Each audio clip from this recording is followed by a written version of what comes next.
अच्छा जी, बिस्मिल्लाहिर्रहमानिर्रहीम। आज जो है वो मैं इकोनॉमिक्स के मोस्ट इम्पॉर्टेंट क्वेश्चंस जो हैं वो आप लोगों से डिस्कस करूँगी। ठीक है, पहला क्वेश्चन है हमारा है डिफाइंड बैंकिंग।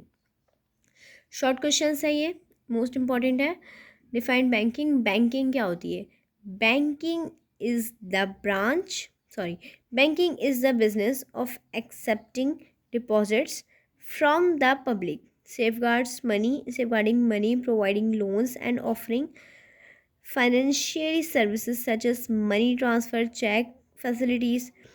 ठीक है, and payments to individual and business. It play an important role in the economic development of a country. क्या कह रहे हैं कि डिफाइन बैंकिंग, बैंकिंग क्या होती है? बैंकिंग एक बिजनेस है। ठीक है, बैंकिंग एक बिजनेस है जो एक्सेप्ट करता है हमारे पैसे को। ठीक है, लोगों के पैसों को, सेफ गार्डिंग मनी, और उनका पैसा क्या करता है? सेव करता है अपने पास। Providing loans and offering balances, और क्या करता है? प्रोवाइड मतलब लोन देता है लोगों को, such as money transfer, provide loan देता है, और फाइनेंशियल और ऑफरिंग फाइनेंशियल सर्विसेज, ऑफ़र करता है आपको फाइनेंशियल सर्विसेज। ठीक है, ऑफ़र करता है फाइनेंशियल सर्विसेज जैसे कि मनी ट्रांसफ़र। ठीक है, चेक फैसिलिटीज़ बोलें तो ठीक है, हम जो है बैंक जो है वो हम मतलब चेक वगैरह लिख के दें तो वो इस चीज़ का भी काम करता है। And payment to individual and business. ठीक है, it play an important role in the economic development of a country. हमारे मुल्क में हमारे मुल्क की मौशी किरदार में बहुत अहम किरदार अदा करता है बैंक। ठीक है, अच्छा जी, तो क्वेश्चन नंबर 2 में क्या बोल रहे हैं? Briefly describe the origin of bank. ठीक है, अच्छा कैमरा जो है वो हमारा हिल रहा होगा, लेकिन ये है कि आप लोग जो हैं, मैं आपको PDF सेंड कर दूँगी। ठीक है, तो कोई भी मसला हो ना तो फिर आप लोग जो है वो उसमें से देख लीजिएगा। ठीक है, अच्छा, briefly describe the origin of bank. Origin of bank मतलब शुरुआत कैसे हुई बैंक की। तो मैं अगर आपको एक कहानी बता दूँ, पहले के जो लोग थे, फिर मैं आपको वर्ड टू वर्ड भी समझा दूँगी, बट कहानी जो है वो समझ आती है तो फिर ये होता है कि आप जब याद करने बैठो ना तो फिर आपको याद रहता है। जब आप वर्ड्स पढ़ो ना तो फिर आपको पता लगता है हाँ भाई ये कहानी थी। तो मैं आपको कहानी की तरह समझा रही हूँ। ठीक है, क्वेश्चन नंबर 2 है हमारा, briefly describe the origin of bank. Bank की शुरुआत कहाँ से हुई है? पहले के जो लोग थे, मैं आपको कहानी बता दूँ, पहले के जो लोग थे वो, उनको पैसा जमा करवाने, अपने पास पैसे रखने के लिए बहुत मुश्किल होती थी कि यार चोरी वोरी का ख़दशा होता था, इतने सारे पैसे वो अपने पास कैसे रखें। तो पहले भी चोरी का ख़दशा बहुत होता था। उन्होंने क्या सोचा, उन्होंने जो है वो कुछ भरोसेमंद लोगों के पास उन्होंने पैसे रखवाना शुरू किए। ठीक है, अब वो जो भरोसेमंद लोग हैं उनके उनको भी तो मसला हो सकता है ना भाई।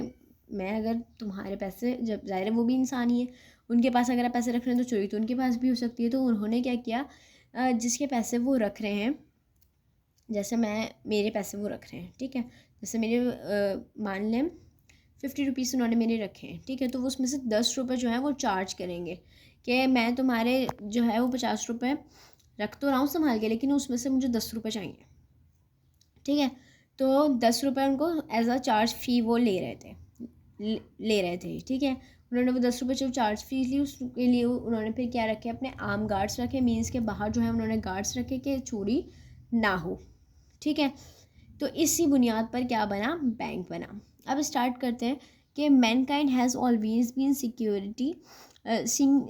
Security and protection. पहले के जो लोग थे वो भी चाहते थे कि हमें पैसों की जो है वो मतलब पहले के जो लोग थे वो हमेशा से ही, पहले के लोग या आज के लोग, इंसान हमेशा यही चाहता है कि उनके जो पैसे हैं वो हमेशा प्रोटेक्ट रहें, मतलब हिफाजत से रहें। This need has led him to scientific and technological development on the hand and banking development on the other. In most time in modern time, जब जदीद दौर आता गया, the bank has become so necessary. Bank जो है वो बहुत ज़रूरी होता गया। सही है, that if it is excluded that from an economic world will collapse like house of cards. Today banking has assume the high importance. आजकल के जो दौर में जो है वो बैंक जो है वो बहुत इम्पोर्टेंस रखता है।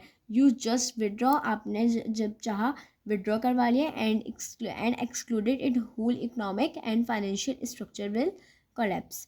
Consequently, he is told to deposit the saving and strong and robust person। चोरों के लिए उन्होंने क्या रखे, safe keeping. Who hire arm guards, उन्होंने क्या रखे, आर्म गार्ड्स रखे। On wages these trustee charge, उन्होंने क्या रखी, चार्ज फी रखी। फ्रॉम डिपॉजिटर्स, किससे, डिपॉजिटर से जो पैसे उनके पास रखवा रहे थे। To earn livelihood and finance the expenditure on arm guards, ठीक है, क्योंकि इनको लिए एक्सपेंस था जाहिर है आर्म गार्ड्स को भी देने के लिए। ओके, यहाँ तक क्लियर है। अब क्वेश्चन नंबर 3 पे आते हैं। अच्छा जी, तो क्वेश्चन नंबर 3 क्या है, define a commercial bank. Commercial bank क्या है, commercial bank receive deposit and advance loan to promote business and commerce.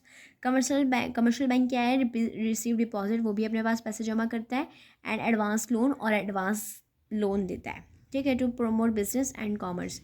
Their important function include making payment. इसका जो इम्पॉर्टेंट फंक्शन है वो क्या है, include payment against cheque, cheque के ज़रिए जो है वो पेमेंट देना है, एडवांसिंग लोन्स देना है, and overdrafts, issuing letter of credit, discounting bill of exchange, bills जो हैं वो डिस्काउंट पे करवाना, एंड ट्रांसफरिंग ऑफ मनी, और पैसे ट्रांसफ़र करवाना, ठीक है।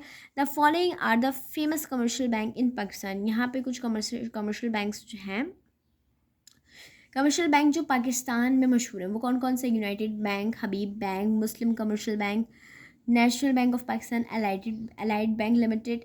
इन additional new commerce banks are coming in the private sector.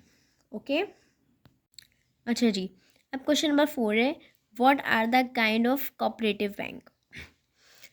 Cooperative bank के काइंड्स क्या हैं, kinds of cooperative bank 3 kinds हैं, ठीक है, primary cooperative bank, central cooperative bank, और state cooperative bank. Primary cooperative bank क्या होता है, प्राइमरी कोऑपरेटिव, अगर हम प्राइमरी की बात करें तो प्राइमरी का मतलब ये होता है कि सिर्फ अपने काम, जो उसके अपने काम है, एक्स्ट्रा काम नहीं, जो मोस्ट इम्पॉर्टेंट जिस चीज़ के लिए वो बना है उसको प्राइमरी, और इसके अलावा भी वो बहुत सारे काम करता है तो उसको वो हम सेकेंडरी बोलते हैं। प्राइमरी कोऑपरेटिव बैंक क्या है, these banks operate at the local level and provide financial services to their member. Their main purpose to accept deposit, इसका जो मेन पर्पस है वो क्या है, डिपॉजिट लेना, एंड प्रोवाइड लोन, और जो है वो लोन देना लोगों को, टू द कम्युनिटी, ठीक है। अब दूसरा क्या है, central cooperative bank. Central cooperative bank क्या है, these banks work at district, ठीक है, these banks work at district level and provide financial support to primary cooperative bank, ठीक है। ये क्या करता है, फाइनेंशियली सपोर्ट करता है कोऑपरेटिव बैंक को। They also maintain coordination among different cooperative societies.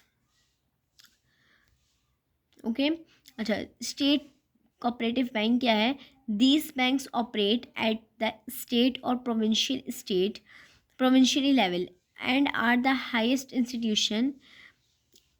institution in the cooperative banking system. They supervise, guide and provide finance to central cooperative banks। अच्छा देखिए, अगर मैं इसको आपको सिंपल तरीके से समझाऊं कि प्राइमरी, सेंट्रल और स्टेट कोऑपरेटिव बैंक क्या होते हैं, तो देखो, प्राइमरी कोऑपरेटिव बैंक क्या होता है, ये बैंक लोकल लेवल पर काम करते हैं, ठीक है, और अपने मेंबर्स को फाइनेंशियली सर्विस प्रोवाइड करते हैं। इनका मेन मकसद जो होता है ना, वो डिपॉजिट को कबूल करना और कम्युनिटी के लोगों को लोन्स देना होता है, ठीक है, मतलब कम्युनिटी के लोग, मतलब जो वहाँ के जो लोग रहते हैं उनको लोन देना होता है, इसका प्राइमरी मकसद ये होता है, ठीक है। और सेंट्रल कोऑपरेटिव बैंक क्या होता है, ये बैंक डिस्ट्रिक्ट लेवल पर काम करते हैं, ठीक है, और प्राइमरी कोऑपरेटिव बैंक को फाइनेंशियली सपोर्ट करते हैं, ठीक है। ये जो मुख्तलिफ कोऑपरेटिव सोसाइटीज़ के दरमियान कोऑर्डिनेशन होता है ना, उसको भी क्या करते हैं ये लोग, मेंटेन करते हैं, कौन, सेंट्रल कोऑपरेटिव बैंक। ओके, अब स्टेट कोऑपरेटिव बैंक क्या है, स्टेट कोऑपरेटिव बैंक जो है उसको समझ लो, ये बैंक स्टेट या प्रोविंशियल लेवल पर काम करते हैं, ठीक है, और कोऑपरेटिव बैंकिंग सिस्टम में सबसे आला इदारे होते हैं। ये सेंट्रल कोऑपरेटिव बैंक की रहनुमाई, सर्विस, जो मैंने आपको बताया, सुपरविजन्स एंड फाइनेंसिंग करते हैं। ओके, क्लियर है। अच्छा जी, अब हमारा क्वेश्चन नंबर 5 है, what is the difference between of schedule bank और non schedule bank. Schedule bank क्या है और नॉन शेड्यूल बैंक क्या है? तो बहुत आसान है। Schedule bank are approve by the state bank of Pakistan. Schedule bank जो होते हैं वो स्टेट बैंक ऑफ पाकिस्तान से अप्रूव होते हैं। बट नॉन शेड्यूल बैंक क्या होता है, वो जो हमारे मोहल्ले वगैरह में जो बीसीयाँ नहीं डलती, खालाएँ जो मोहल्ले की खाला जो हैं वो बीसी वगैरह डाल देती हैं, तो उसको बोलते हैं हम नॉन शेड्यूल बैंक। ठीक है, तो वो स्टेट बैंक ऑफ पाकिस्तान से अप्रूव तो नहीं होते, वो तो कभी भी उनका भरोसा नहीं होता। मतलब ये है कि भरोसे वाली खाला के पास बीसी डालनी चाहिए वरना वो लेके वैसे भाग भी सकती हैं। खैर, वो नॉन शेड्यूल बैंक कहलाता है। ठीक है, अच्छा, अब दूसरा पॉइंट क्या है, schedule bank are govern by banking companies. अच्छा, ये जो बैंकिंग कंपनीज ऑर्डिनेंस 1962 क्या बोल रहे हैं कि जो शेड्यूल बैंक है वो कौन से सन में बना हुआ था, 1962 में। ठीक है, और non schedule bank are not, ये तो किसी से किसी गवर्नमेंट कंपनी से बना ही नहीं है, बस खालाओं ने शुरू कर दिया। अच्छा, फिर schedule bank require a minimum paid up capital ₹10 billion. Schedule bank का जो मिनिमम पेड अप कैपिटल है वो क्या है, 10 बिलियन। और नॉन शेड्यूल बैंक का कोई required minimum paid up capital नहीं है। अब चौथा पॉइंट क्या है, schedule bank deposits are insured by the deposit production corporation DPC, और non schedule bank deposits are for insured by TPC. Okay, चौथा पॉइंट देखो। चौथे पॉइंट का मतलब है कि ये जो शेड्यूल बैंक जो हैं वो डिपॉजिट प्रोडक्शन कॉरपोरेशन से इंश्योर होते हैं, और जो नॉन शेड्यूल बैंक होते हैं वो इंश्योर नहीं होते। ओके, अच्छा, आज के लिए बस ये 5 सवाल हैं। 5 सवाल जो हैं इनको रेडी करो, ठीक है, याद करो, समझ नहीं आया मुझसे पूछो, ठीक है। फिर मैं आगे क्वेश्चंस पे चलूँगी। ओके, आज के लिए इतना ही, अल्लाह हाफ़िज़।